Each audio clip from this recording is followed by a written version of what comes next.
사도행전 28장 마지막 장의 한 절 한 절이 너무 이제 의미심장하다고 생각이 돼요. 지난주에 성령의 공의로 돌이켜 우리가 새로운 존재가 되었다고 했어요. 근데 이미 이루어진 구원이지만 아직 이루어가야 할 구원이 우리에게 남아 있습니다. 그러므로 실제 내 모습을 보면 새로운 존재가 된 게 맞나 싶을 때가 참 많아요. 되었다 함이 없어요. 그래서 우리는 날마다 고침을 받아야 합니다. 그냥 고침이 아닌 이 성령의 고침을 받아야 합니다. 결국 우리의 고침 받음은 복음 전파 때문이에요. 그래서 오늘은 성령의 고침에 대해서 생각을 해보겠습니다. 첫째로 가장 높은 사람을 고치는 것은 아주 중요합니다. 7절이에요. 이 섬에서 가장 높은 사람 보블리오라 하는 이가 그 근처에 토지가 있는지라 그가 우리를 영접하여 사흘이나 친절히 머물게 하더니, 자, 이전에 멜리데 섬에서 가장 높은 사람인 보블리오가 바울이 맹독성의 독사가 물었는데 조금 더 상하지 않은 소문을 들었어요. 그래서 보블리오는 아픈 아버지를 고칠 목적을 가지고 바울 일행인 우리를 영접합니다. 멜리데인이 영접했던 2절의 영접은 프로스 람바노인데 자기 편으로 끌어들이는 거라고 그랬어요. 근데 여기 7절에 이 보블리오의 영접은 아나데코마이로 높은 사람을 잘 모시는 영접으로 원어는 그렇게 다르더라고요. 가장 높은 사람이 보블리오인데 그 사람이 더 높은 사람을 모시듯이 바울을 영접했다는 것이에요. 자, 우리는 276명 다가 아니고 2절에는 다라고 그랬는데 다라는 판타스라는 이 단어가 빠져 있는 것으로 봐서 아마 바울과 누가와 아리스다고와 선장 선주 율리오 정도 이렇게 아니었을까 싶습니다. 자, 하루도 아니고 이제 사흘이나 보블리오는 이렇게 바울 일행을 아주 그냥 극진히 좋은 음식, 편안한 잠자리를 주면서 심신이 회복하도록 도왔어요. 그는 이제 대토지를 소유했을 정도로 대단한 부자고 권세도 있고, 그렇지만은 돈 가지고 할 수 없는 일이 딱 생겼어요. 그러니까 이 몸을, 부자들은 이렇게 몸을 치면은 다른 게 이제 다른 게 안 들어오는 거죠. 고침받고자 우리는 뭐 자녀가 병만 난다 그러면은 진짜 영혼이라도 팔 정도로 그렇게 우리는 가족이라면은 장사가, 가족 앞에 장사가 없습니다. 그래서 고침받고자 바울을 높은 사람 모시듯이 영접을 했네요. 보블리오라는 이름의 뜻은 평민, 대중적이라는 보블리오, 이게 퍼블리오스 영어로, 그래서 퍼블릭이란 뜻과 이제 비슷한 것 같아요. 그러니까 일반인, 대중적. 보블리오는 모든 사람들이 바울을 살인자라고 외칠 때 대중적 인기를 위해서 그 가장 앞에 나서서 바울을 손가락질했던 첫 번째 사람인 거예요. 가장 높은 사람이란 뜻이 바로 이 첫 번째 사람이란 뜻입니다. 바울은 자신을 그렇게 살인자라고 비난하던 그 보블리오의 말투와 행동을 생각할 때 그 상처를 준 보블리오를 용서하기가 쉽지 않죠. 그 사람이 대장이었잖아요. 그러니까 우리 옳고 그름의 가치관은 좋은 일이든 나쁜 일이든 받은 만큼 돌려주는 거예요. 이 세상의 법칙은. 그러나 항상 이제 구원에 초점을 맞추고 있으면 이제 상대방이 욕을 하든지 나를 너무 떠받들어 주든지 그게 중요하지 않아요. 어떤 생각이 들죠? 저 사람도 예수가 없으니까 저러지. 게다가 추장이고 부자인데 왜 안 그렇겠어? 근데 이 멜리데인을 전도하려면 내 상처의 원흉인 그 사람을 껴안는 것이 가장 복음 전파의 지름길이에요. 이게 하나님의 세팅된 환경이에요. 결국 바울이 독사에게 물려도 상함이 없으니까 결국 가장 높은 사람을 만나게 하시는 거예요.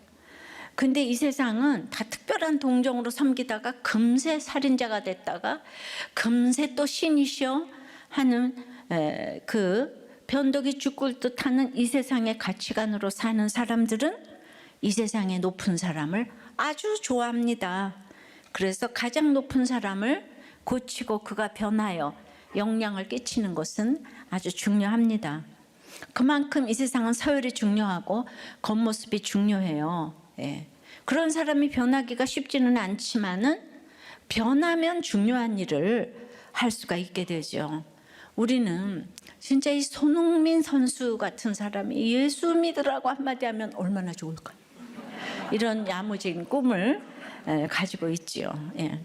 어떤 성도님이 담임 목사님이 집사 시절에 강의할 때도 이렇게 녹취를 하고 은혜를 받을 수 있었을까?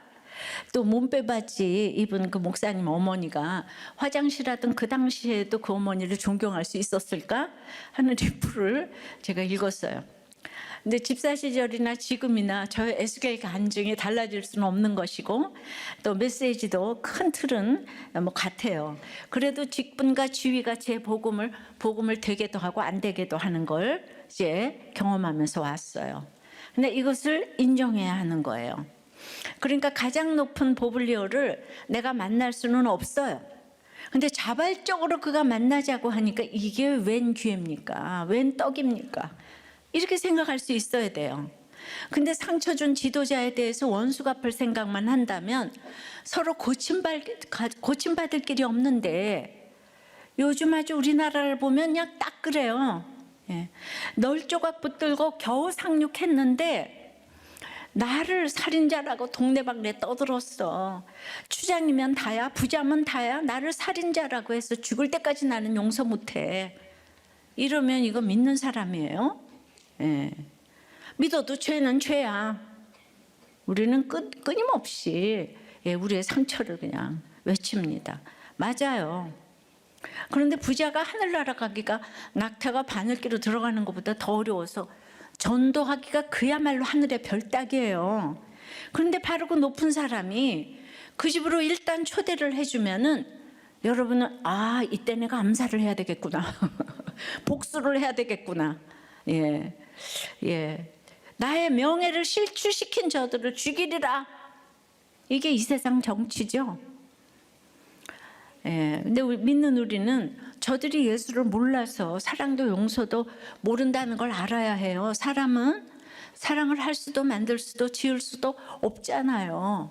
정치만 그래요. 부부간에도 이 정치 원리가 그대로 적용이 돼요. 남편이 그 많은 무단 외박과 그 많은 돈을 술값으로 날렸으면 오픈할 내용이 있을 텐데 늘 결백하다고 하니까 분노가 올라와서 남편의 뺨을 200대를 때렸대요. 근데 남편이 처음엔 말을 안 하다가 때리면 때릴수록 이제 진실이 나온다는 거예요. 때리다가 본인 손이 멍이 들어가지고 손에 파운데이션을 다 바르고 이제 나왔다는 거죠. 뭐라냐면 받은 상처를 돌려줄 수만 있다면 때린 거 2배로 맞아도 상관이 없다는 생각이 든다는 거예요. 그렇게 열흘 남짓 지나고 남편을 또 때려가지고 동네 주민 신고로 경찰이 왔는데 다들 아내가 맞은 줄 알고 괜찮냐고 물어보고 돌아갔다는 거예요. 근데 사람은 정말 믿음의 대상이 아니고 사랑의 대상이라는 것이 그러면 뭐냐 그게. 그러니까 사랑을 하면서 우리는 말씀의 원칙대로 하루하루 사는 거, 이게 사랑의 비결이에요. 우리가 무슨 사랑을 또 할 수가 있겠어요. 그리고 이거는 교회 오기 전의 일인데 이제 다 목자를 하고 계신데 이게 속은 자보다 속인 자가 더 나쁘다고 했는데 과거의 일은 다 하나님이 도말하셨다고 하는데 맨날 과거. 그렇지만은 저는 아내가 이렇게 하는 데는 남편도 아주 징하게 하는 게 있는 것 같아요. 얼굴만 봐도 때리고 싶은가 봐요. 그냥 그러니까 다 부부간은 다 똑같아서 싸우는 거거든요. 바울은 너무 분한 상태에서도 자기가 이제 가해자, 우리 예수 믿는 사람은 존재 자체가 가해자라고 그랬어요. 왜냐하면 하나님의 자녀니까 따라갈 수 없는 신분을 가지고 있는 거예요. 그래서 자기가 가해자 살인자 의식을 가지고 그리고 이제 독사가 물고 있는 걸 잘 보여주니 그 적용이 소문이 났어요. 그럼 기회가 오는 거예요. 여러분들의 적용이 소문이 나야 될 줄 믿습니다. 왜 기회가 왔지요? 그가 바울에게 죄를 졌잖아요. 가장 높은 사람이 바울을 죽도록 놔두고 살인자라고 했잖아요. 그러니 나에게 피해를 끼친 사람에게 복음을 전하기가 얼마나 쉬워요. 네. 내가 가해자면 복음 못 전해요. 나는 가해자 인식을 가져야지. 예. 가해자보다는 피해자가 복음 전하기가 너무 쉽죠. 바람을 피거나 잘못했을 경우 지금이 복음 전할 때다 하면서 기회를 놓치면 안 됩니다. 그런데 우리는 예수를 믿는다고 하면서도 항상 옳고 그름의 문제로 그냥 보면 죽이고 싶고, 그래서 안 되니까 죽고 싶고, 이걸로 결론이 나는 거예요. 저 부자들이 얼마나 계산을 하는데 그냥 불렀을 리는 없죠. 벨릭스 총독, 베스도 총독, 아그리빠 왕 등 믿음이 있어서 바울을 사랑해서 바울을 불렀나요? 그 부자들이 권세를 가지고도 이 초라한 노인인 바울을 보고 돈을 바라는 거로 불렀다고 했습니다. 그런데 보블리오가 그냥 불렀겠습니까? 우리 인생은 별 인생이 없어요. 그러니까 이런 원리를 날마다 성경을 통해서 들어야 되는 거예요. 이걸 어렸을 때부터 들어야 돼요. 그럼 학창 시절, 회사 생활, 이게 다 성경이 인간론이잖아요. 이걸 하나도 안 듣고 학교에서 공부만 해서, 공부 잘해서 뭐 다 S대 가면은요, 자, 길고 짧은 거는 지나봐야 되는 거예요. 이런 설교를 날마다 1시간씩 듣는 사람과 안 듣는 사람, 예, 정말 이 설교 들으면 정말 너무 지혜롭고 똑똑하다고, 똑똑해질 거라고 생각해요. 성경이 인간론이에요. 경영학 교과서예요. 상담학 교과서예요. 어떤 거를 다 갖다 붙여도 성경에 답이 있어요.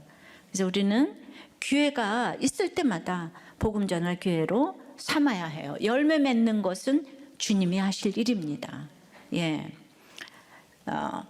이제 그 높은 사람은 변화되면 크게 쓰임 받는다고 그랬는데, 과연 보블리오는 후에 순교자가 되었다고 해요. 바울이 그걸 못 보고 죽었잖아요. 그러니까 나중까지 생각할 게 없어요. 오늘 전하면 돼요. 적용해 보세요. 부자면 다냐, 학벌만 좋으면 다냐 하면서 역차별하는 것이 있나요? 예, 적용 질문이요. 예. 부자면 다냐, 학벌만 좋으면 다냐 하면서 역차별하는 것은 무엇입니까? 나를 부르는데도 용서 못해 하면서 가기 싫은 높은 사람은 누구입니까?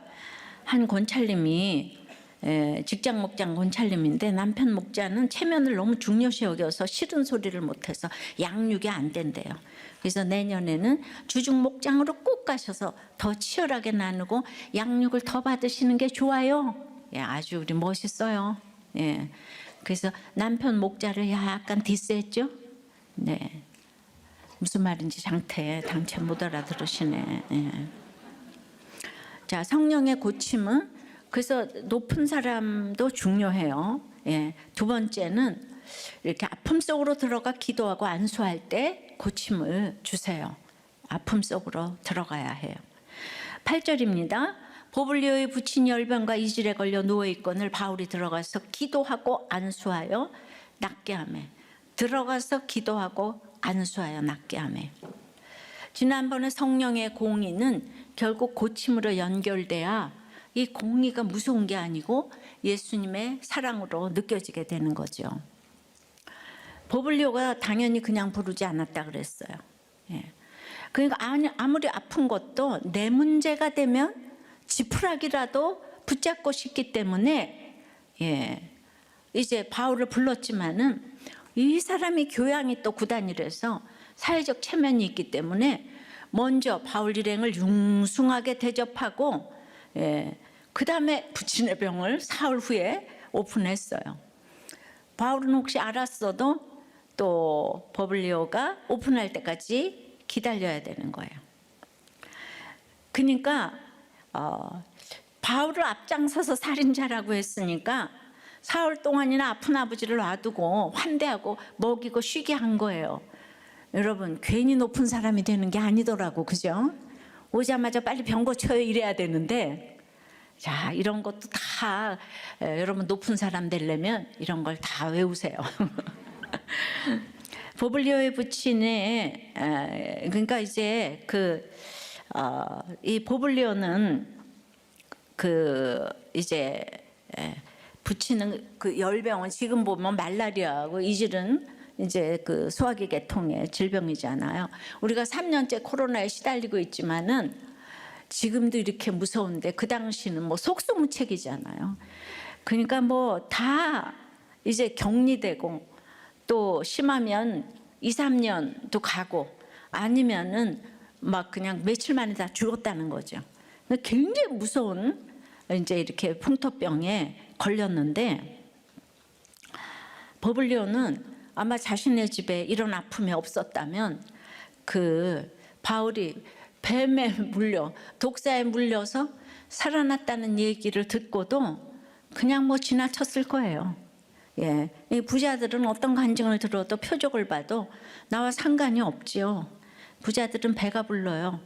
그러니까 돈이 있고 돈이 다 해결해주면 공동체 안 들어와도 배부르고 등이 따신데 아니 왜 힘든 얘기를 내가 가서 들어. 그러니까 이 공동체 얘기 아무리 해도 당연히 심드렁하고 간절함이 없죠. 그런데 뽑으려고 왜 불렀는가 하면 간절한 아픔이 생겼잖아. 예. 그러니까 그렇지 않으면 안 불러요. 그러니까 이 고난이 축복이라는 얘기를 하는 거예요. 근데 바울은 이런 멜리데에서 복음을 전하려면은 그 보블리오를 만나기 위해서는 내가 이미 좀 상처 입은 치유자가 이미 돼야 되는 거예요. 내가 상처를 받았기 때문에 지금 보블리오가 불렀잖아요. 그러니까 광풍 후에 또 죽음에 이르는 이 상처인 독사를 지금 경험하게 하셨어요. 지나고 보면 최고의 복음 전하는 비결이 되기 때문인데 당할 때는 쉽지가 않아요. 근데 내가 예수 믿고 가면 뭐든지 복음 전하는 비결이 되는 거예요. 감사만 하시면은. 예. 근데 이 독사의 상처가 보블리오를 만나게 하는 상처가 됐기 때문에 그러면 독사 물렸을 때 가만히 있었는데 그게 뭐가 그렇게 아프냐. 근데 육의 상처보다 더 아픈 것은 이렇게 마음의 상처인 거예요. 예. 그러니까 독사에 물렸는데 사람들이 살인자라 그랬잖아요. 그게 훨씬 아픈 거예요. 예. 제 남편이 갑자기 갔는데 저보고 아주 그냥 눈도 깜짝하지 않고 무슨 죄를 지셨노? 저한테 이제 그러는 거예요. 또 새 자동차 팔아달라니까 죽은 사람 차니까 반값인 거 알죠? 예. 그것도 이제 다 직분자가.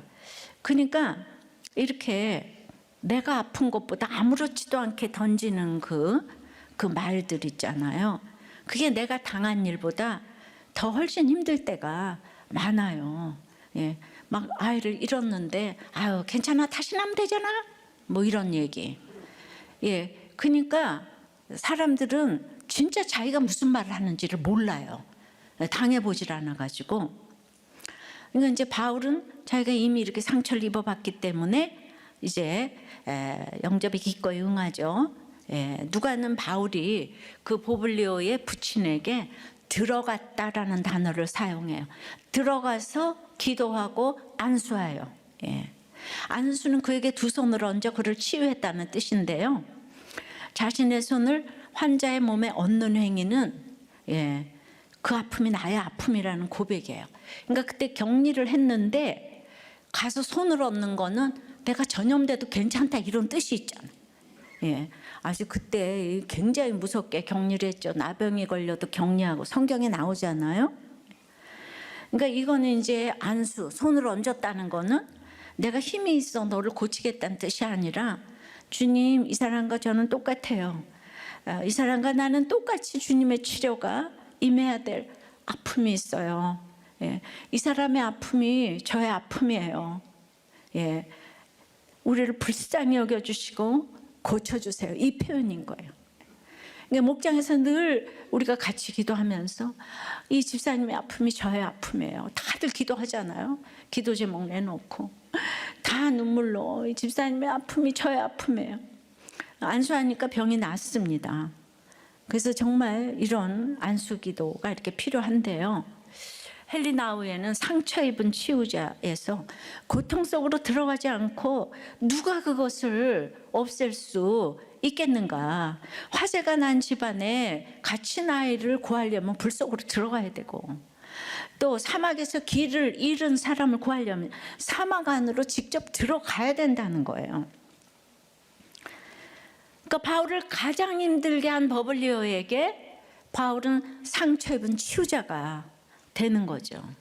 믿는 우리는 어떤 경우도 치유자가 돼야 되는 거예요. 상처를 크게 입혔을수록 그에게 들어가서 안수하고 손을 얹고 기도해야 돼요.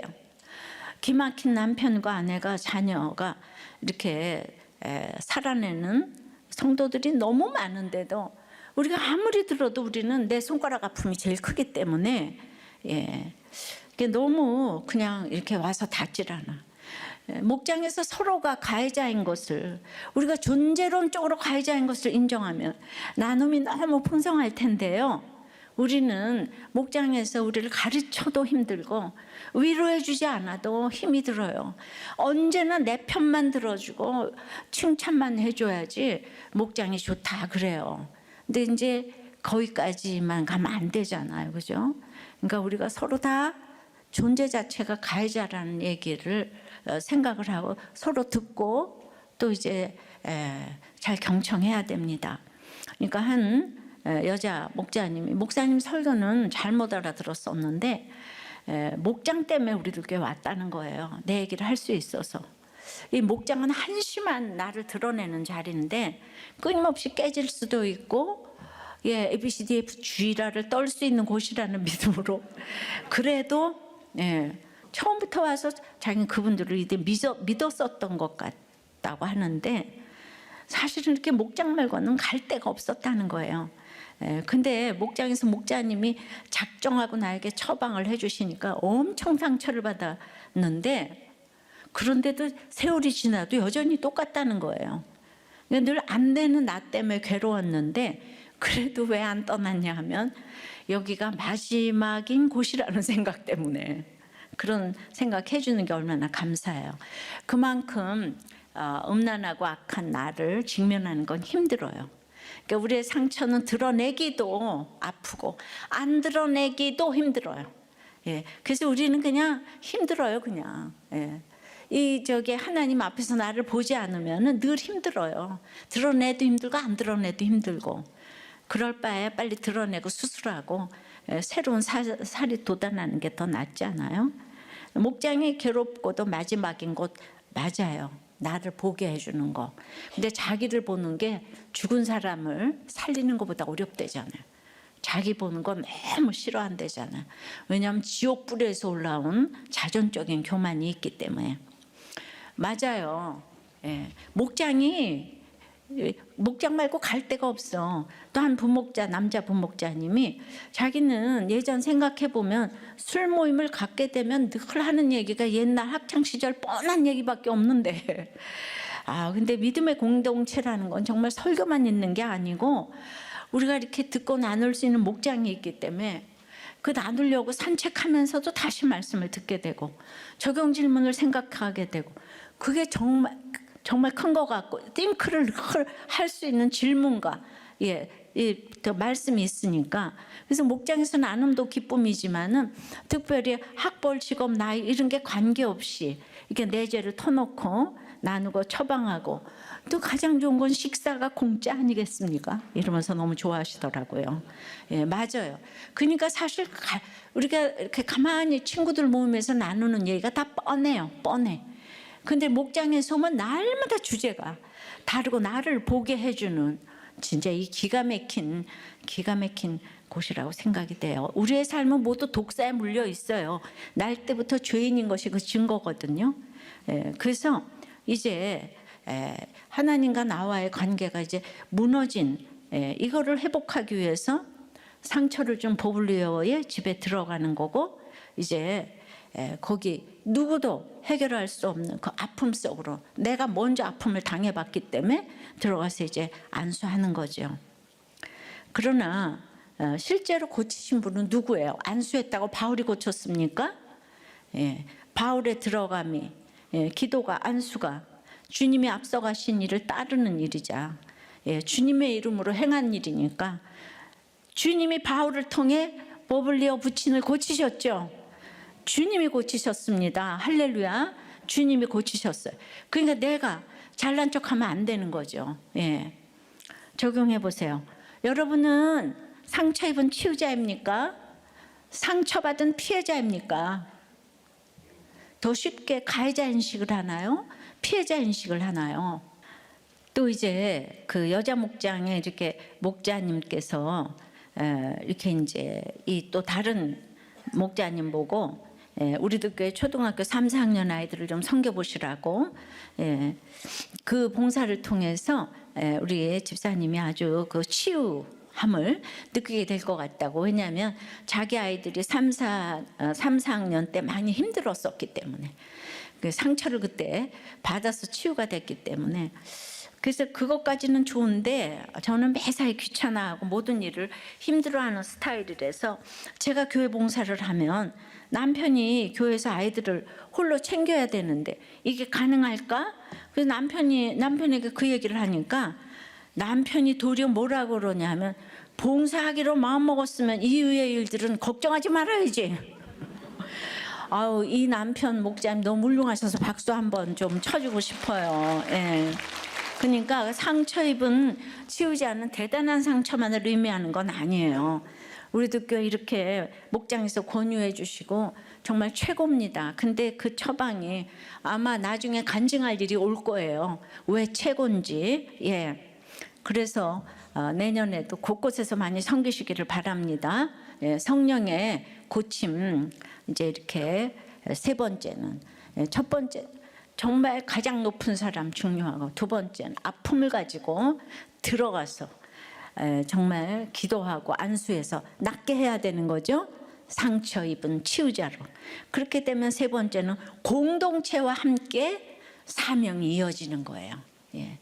우리는 그냥 상처만 낫게 해주는 게 목표가 돼서는 안 되는 거죠. 9절입니다. 이러므로 이 7, 8절 다 받았어. 섬 가운데 다른 병든 사람들이 와서 고침을 받고, 그러니까 거기서 끝이 아니죠. 가장 높은 보블리오 한 사람이 고침을 받자 다른 병든 사람들이 다 바울에게 나왔어요. 근데 문자적으로 나머지 병든 사람들이 나왔다 그랬어요. 예. 그런데 모든 병든 사람들이 와서 고침받았다고 하지 않았어요. 그러니까 병든 사람들 중에서는 바울에게 오지 않은 사람들도 있었어요. 그러니까 보블리오 부친의 소식을 듣고 나도 고침을 받고 싶다며 나온 사람은 다 고침을 받았는데 그렇게 하지 않은 사람들이 있다는 거죠. 자기 집을 떠나 바울을 보러 오는 수고를 하지 않았기 때문에 고침받은 여럿에 포함되지 않았습니다. 저는 현장 예배의 축복이 이렇게 임하기를 바랍니다. 언제 어디서 어떻게 고침받을지 모르는 거잖아요. 그죠? 그래서 한 사람이 받은 주님의 치료는 언제나 우리를 여럿으로 공동체로 부르십니다.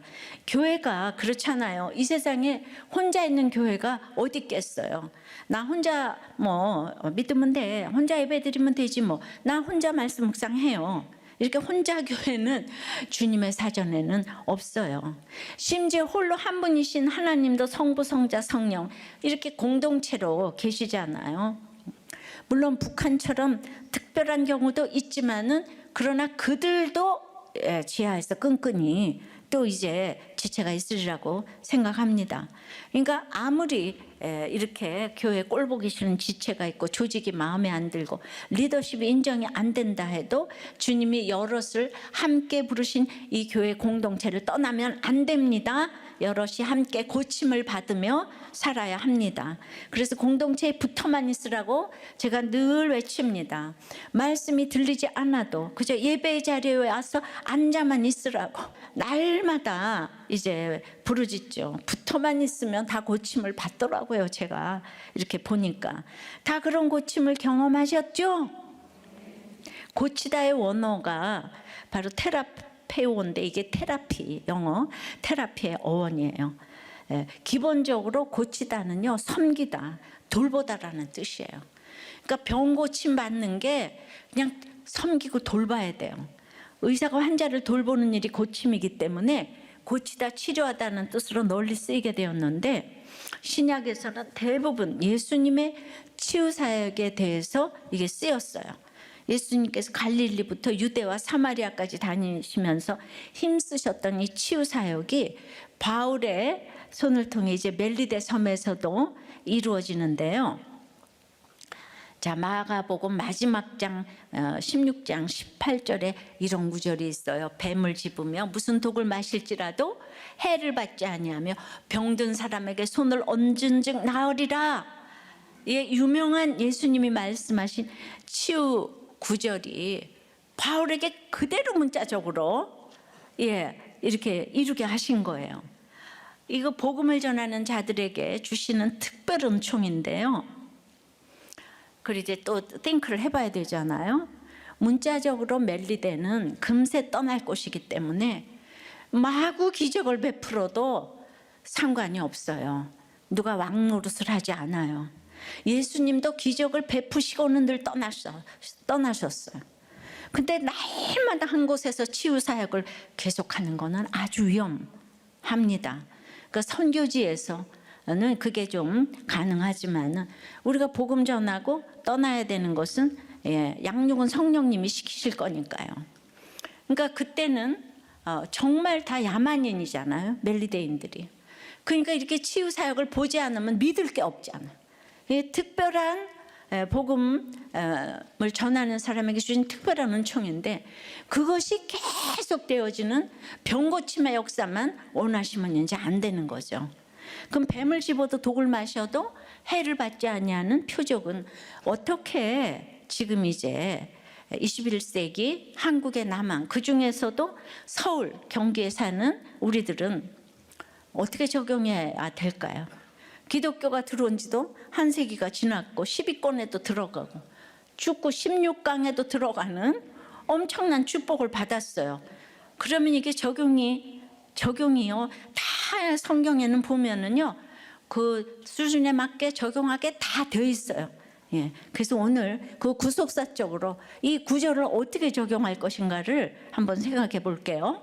마가복음 16장 9절에서부터 이제 11절까지는 예수께서 안식 후 첫날 이른 아침에 7 귀신을 쫓아내어 주신 막달라 마리아에게 먼저 보이시니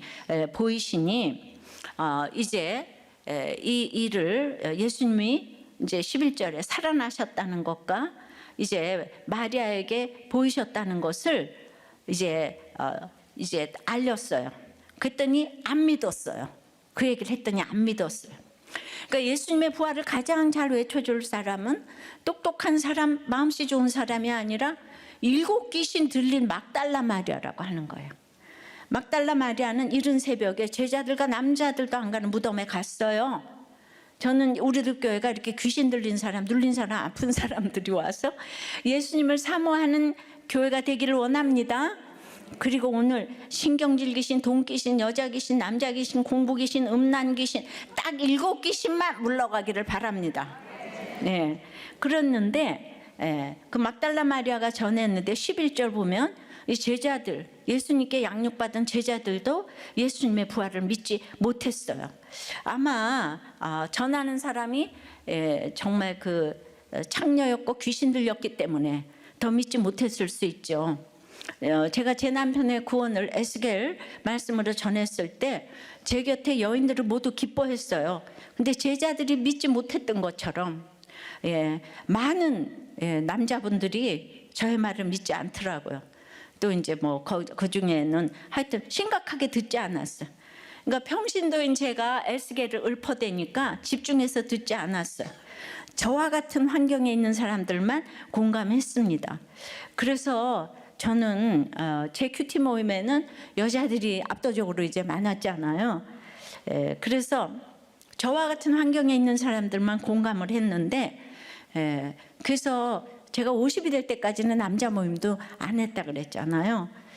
그래서 이 이야기를 남자들과 또 무슨 뭐 이렇게 그런 분들에게 전하는 일을 한참 하다가 마침내 포기했어요. 3년 정도 지나니까 이제 가까운 데서부터 인정을 받게 되었고 목사님들도 제 이야기를 인정하기 시작했어요. 그러니까 저는 성경을 볼 때마다 어쩌면 이렇게 다 제 이야기를 하시는가 생각을 합니다. 그러니까 이 제자들 예수님에게 직접 교육을 받았는데도 이렇게 믿지 못했어요. 그 12절, 13절에 그러니까 예수님이 그 제자들 중에 두 사람한테 다른 모양으로 나타나셔서 자세히 풀어주시니까 그들의 마음이 뜨거워가지고 또 다른 제자에게 이걸 전했어요. 13절에 두 사람이 가서 남은 제자들에게 알리었으되 역시 믿지 아니하니라. 그때도 제자들이 믿지 않았어요. 그러니까 안 믿는 것이 남자들의 주제가인 것 같아요. 남자 여러분들에게 묻고 싶어요. 그렇게도 안 믿어지십니까? 예, 언제나 설교 끝나면 여자들은 다 은혜 받았다고 그러는데 남자들은 오늘도 어렵네요. 그렇게 나가시는 거예요. 예, 그런데도 와이프가 막 오라 그러니까 오는 거예요. 예, 그래도 오는 게 어디예요? 이뻐요. 예.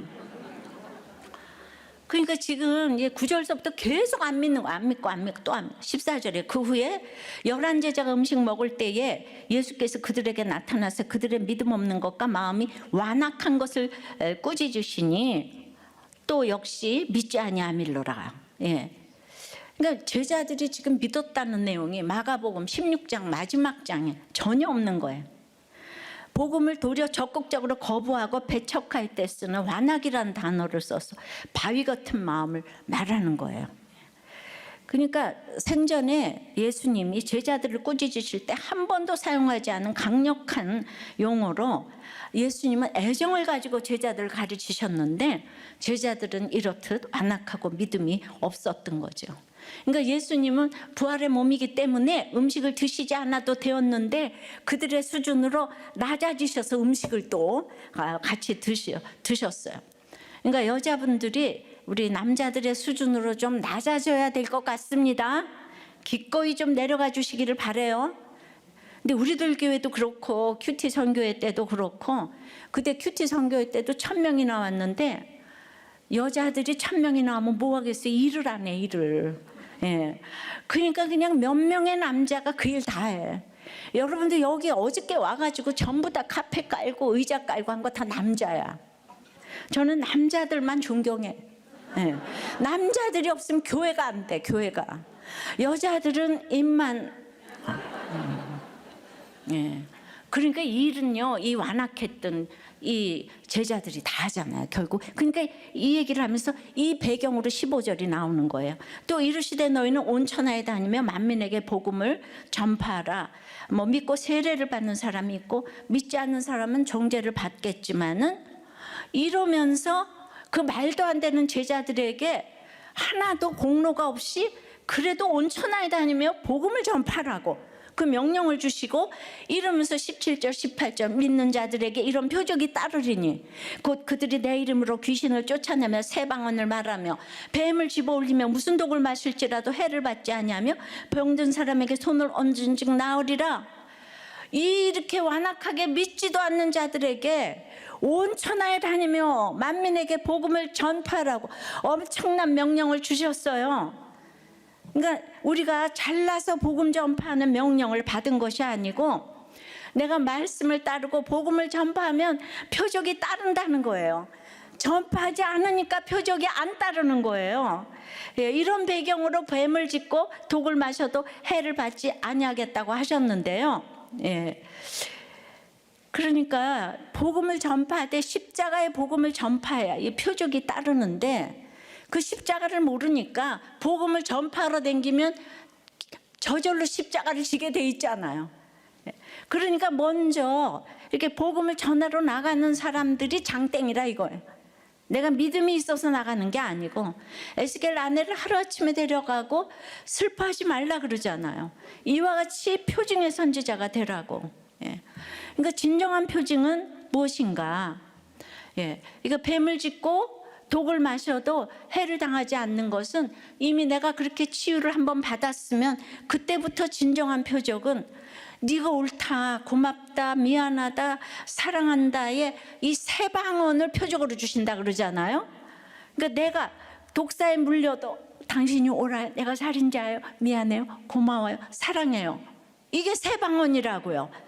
믿는 자에게 따르는 이 세 방언을 잘 쓰면 또 거꾸로 뱀을 집어도 독을 마셔도 해를 받지 않는 표적이 또 따라다니게 될 줄 믿습니다. 그러니까 제가 잘나서 여기까지 온 게 아니고 저는 이게 거룩에 이르지 못한 부분이 너무 많이 있는데도 그저 눈만 뜨면 일어나서 복음을 전하니까 나는 형편없는데 복음 전한 것 때문에 하나님께서 표적을 너무나 많이 보여주신 줄 믿습니다. 내가 잘난 게 진짜 하나도 없어요. 그 잘난 게 없는 걸 아니까 두렵고 떨리는 거죠. 그래도 오늘은 내가 그냥 아침부터 또 오늘 전해서 하루 종일 전했어. 그럼 하나님이 새 방언을 쓰는 놀라운 표적을 주시는 줄 믿습니다. 그러니까 이제 아내 그 집사가 이혼할 결심을 하고 목장에 마지막 인사를 하기 위해서 왔다는 거예요. 남편과 이혼할 결심을 하고. 그래서 목장에서 그걸 이제 오늘 마지막 인사를 나왔다 그랬더니 막 목장에서 이혼한 경력이 있는 부목장 목원 식구들이 막 그냥 다들 그냥 벌떼같이 일어나서 권면을 하는데 순간 은혜가 임하고 감동을 받자 이혼을 그렇게 결심했던 마음이 싹 녹아내리고 목장 교회 다 떠나고 싶었던 마음이 딱 사라졌다고 간증해 주셨어요. 할렐루야. 목장이 아니었으면 내가 말씀 듣고 큐티에도 이혼할 뻔했고 공동체 떠날 뻔했는데 목장 공동체를 통해 정말 이혼 결심이 순간 사라지는 놀라운 체험을 했대요. 그 이혼을 선언한 그날 남편이 목장이 끝난 후 슬그머니 다가오더니 미안해. 이 새 방언을 썼잖아요. 그래가지고 지금 남편이 그냥 예배, 목장, 양육에 집중하며 삶이 완전히 바뀌었다는 나눔을 했습니다. 저는 매주일 어떤 걸 읽어야 될지 너무 골치가 아파요. 너무 다 읽어야 될 게 많아가지고 저 너무 경무에 시달리고 있어요, 진짜. 예, 그래도 또 곤란해서 또 읽고 하네. 그러니까 어떤 사람은 어쩌면 20년 동안 내 건 한 번도 안 읽어. 뭐 내가 어떻게 하겠어? 예, 이게 바로 새 방언이에요. 그러니까 멜리데 섬에 원주민들이 큰 은혜를 받았잖아요. 그러니까 어떻게 하죠? 10절에 후한 예로 우리를 대접하고 떠날 때에 우리 쓸 것을 배에 실었더라. 이제 보블리오와 순박했지만 기복적이었던 원주민들은 그냥 진짜 단순히 병 고치는 고침이 아닌 진짜 치료와 치유 이거를 경험했던 것 같아요. 저마다 이해관계도 다르고 276명도 다르고 멜리데 섬의 사람들도 다 성격, 문화 다 다른데 그걸 하나 되도록 우리 되도록 감동시킨 것은 바울의 한결같은 모습이었죠. 예, 우리가 내 부부간에 둘이도 하나가 안 되는데 이 전체를 그러니까 그 중심은 바울이 본을 삼으며 부지런히 쫓아간 예수님이 계셨기 때문이에요. 바울은 로마로 가야 하는데 나에게 허락한 이 순간에 나에게 붙여준 한 사람을 고치려는 이 마음, 구원을 향한 이 매순간이 결국 로마인 거예요. 이미 바울은 매일매일 로마에 도달하고 있어요. 그러니까 3개월에 걸친 계획되지 않은 멜리데에서의 체류는 하나님을 전하는 절호의 기회가 된 거예요. 그러니까 날마다 로마를 경험하는 사람들은 로마로 가는 바울 일행의 사명에 동참합니다. 후한 예로 바울 일행을 대접하고 떠날 때 필요한 물건들을 배에 실어주는 거예요. 그러니까 파손돼서 다 버렸던 물품을 하나님이 채워주는 거죠. 그동안은 필요한 것들은 다 버렸고 꼭 필요한 것들만 딱 채워줍니다. 그래서 이때 회심해서 멜리데 사람들이 이렇게 그리스도인이 되었다는 거예요. 보블리오는 멜리데의 최초의 감독이 되었다가 순교했다고 그러고 여기는 지하 카타콤이 있으므로 멜리데 섬이 복음화되었다는 역사적인 사실이 지금 입증되는 거죠. 그 믿는 사람은 세상에 대하여 은인이 돼야 하는데 일단 눈에 보이는 은혜 베푸는 게 가장 쉬운 방법이잖아요. 그래서 뱀과 독사, 눈에 보이는 그게 아니라고요. 마가복음 16장에서도 그냥 고쳐주는 것만 다가 아니라고. 그럼 병 한 번 고쳐줬는데 날마다 고침받으러 날마다 똑같이 가면 우리가 언제 성숙하고 언제 거룩해지겠습니까? 그러니까 내가 너무 수준이 낮지만은 복음은 전파돼야 하니까 뱀에서 독에서 표적을 주신 거예요. 그리고 떠나야 되는 거예요. 성장해 가야 돼. 거룩을 이루어 가야 돼요. 좀 더 성숙해져 가면은 바울처럼 강풍과 독사와 시기와 질투와 모함과 매맞음 당할 때마다 해를 받지 않음을 보여주는 것이 진정한 고침의 열매라고 믿습니다. 이것이 성령의 열매인 거예요. 적용 질문 드릴게요. 공동체에 들어가서 기뻐하고 있습니까? 힘들어하고 있습니까? 이제 고침받고 사명으로 이어지고 있습니까? 내년에는 어디서 후한예로 대접하고 섬기시겠습니까? 자, 공동체 고백입니다. 공동체 속에서 사명을 다한 김재남 집사님이 11월 13일 주일에 미국에서 온 친구 전도하고 17일에 목장 예배하러 가다가 갑자기 뇌출혈로 쓰러지셨고 25일에 소천하셨어요. 이분은 개척 때부터 오셨는데 아주 똑똑하신 남편, 같이 유학 갔다가 남편이 먼저 한국에 오셨어요. 그리고는 갑자기 돌아가셨어요. 그리고 이제 아들 둘을 키우시면서 그냥 그 아들 둘이 교회를 안 나오는 거예요. 예, 정말 20년 동안 그 믿음 때문에 늘 기도하시고, 예, 진짜 혼자서 20년을 남편도 없이 아들들도 없이 정말 이름도 없이 섬겨주셨어요. 그 늘 아들들의 믿음 때문에 기도하시고 한결같이 목장 섬기시다가 한마디 유언도 못하시고 딱 가셨는데요. 그분이 한 주도 빠지지 않고 매주 같은 기도 제목을 올리셨는데 그 주에 올린 기도 제목이 완전 유언이 되셨어요. 예. 그래서 첫째가 우리는 준과 용의를 너무 잘 알아요. 맨날 기도 제목 올리셨어요. 예. 준과 며느리와 용의의 영혼 구원과 장래가 주님 뜻 가운데 이루어지길. 두 번째, 용의가 주일에 쉴 수 있는 곳으로 옮길 수 있어 교회에 올 수 있기를. 술, 담배, 게임이 끊어지고 재정관리 잘하기를. 두 남동생 김재민이 주님 영접하기를. 또 친정엄마 집이 팔려 작은 집으로 갈 수 있기를. 준이 외국에 있는데 준에게 영문 큐티인을 보냈는데 거부하지 않고 이 부부가 계속해서 읽을 수 있는 마음을 주시기를.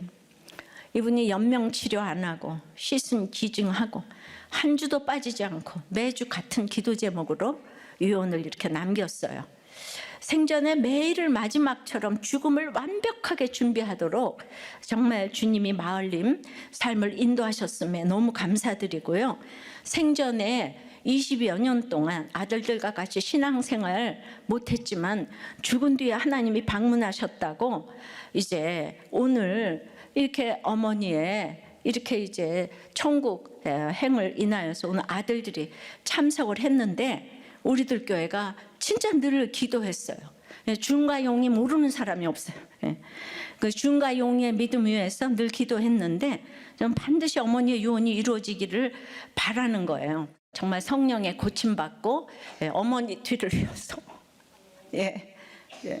아빠하고도 아들들하고도 평생의 신앙생활을 못하고 가셨는데 여러분 이렇게 큐티를 하면 오늘 하루하루가 죽음의 준비라는 거를 김재남 집사님을 통해서 이렇게 보여주시는 줄을 믿습니다. 아버지, 저는 성령의 고침을 위해서 기도합니다.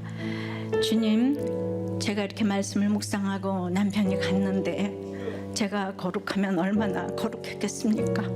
날마다 제 모습을 쳐다보면 기가 막힌데 사명을 주셔서 말씀을 전하지 않고는 견딜 수 없는 그 마음으로 날마다 전파하면서 저의 형편없는 모습을 날마다 보면서 그러나 그렇게 날마다 입이 단내가 날 정도로 복음을 전파하니 나도 모르는 이런 표적이 따르게 된 것을 고백합니다. 주님, 아직도 거룩의 나라로 주님 원하시는 그 구원을 이루지 못한 건 너무나 많이 있습니다.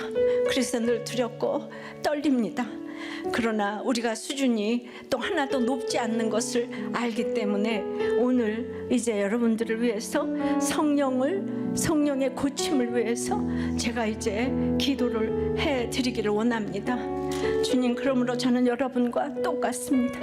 저는 여러분과 똑같이 주님의 치료가 임해야 될 아픔이 있습니다. 여러분의 아픔이 저의 아픔입니다. 주 우리를 불쌍히 여겨주시고 고쳐주시옵소서. 믿는 자들에게는 표적이 따르리니 곧 그들이 내 이름으로 귀신을 쫓아대며 새 방언을 말하며 뱀을 집어올리며 무슨 독을 마실지라도 해를 받지 아니하며 병든 사람에게 손을 얹은 즉 나으리라 하시더라. 이 말씀을 의지하여 오늘 여러분들을 위해서 안수합니다. 주여, 모든 귀신이 아버지 하나님 쫓겨가기를 기도합니다. 뱀을 집어도 독을 마셔도 해를 받지 않게 해 주시옵소서. 병든 사람들에게 손을 얹게 싸우니 낫게 해주실 줄을 믿습니다. 바울의 역사가 일어나게 도와주시옵소서. 예수님의 역사가 일어나게 도와주시옵소서. 모든 정신병 환자에게 손을 얹게 싸우니 낫게 해주실 줄을 믿습니다. 모든 병자들에게 손을 얹게 싸우니 나음을 입게 해주실 줄을 믿습니다.